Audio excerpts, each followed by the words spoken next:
на овие парапортали кои што ги гледаме дека ние сме на дневна основа следени од службите во Македонија и од едната и од другата служба или од некоја параслужба, нема трето, која што е апсолутно и физички и телефонски.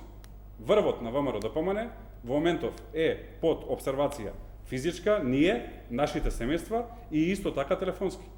Со се она што го гледаме во јавноста, апсолутно тоа се случува. За ова алармиравте некаде? Еве, алармирам во јавноста. Ние сме опозиција, кај да алармираме на друго место? Па во МВР.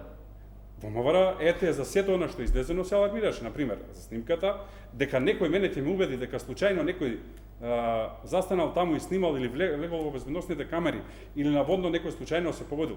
Немојте, премногу случајности. Или одредени фотографии кои што ги вадат од други личности, од врвот на ВМРО ДПМН.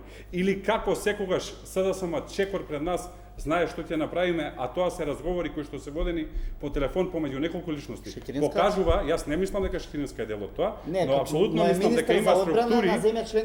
Но мислам дека има структури во СДСМ кои што го менаџираат тоа. Да одговори на овие сериозни обвинувања. Значи, да не е смешно, ќе биде трагично.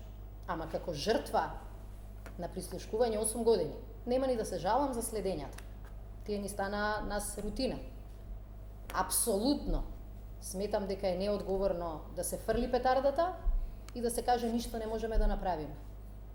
Сега не можеме, ќе дојде време ќе направиме. Александра, многу внимателно слушав, малку воздржи се. Минимум што треба да направите е да отидете кај човекот кој што овие граѓани го плаќаат да биде ваш министер за внатрешни работи, за жал, во владата.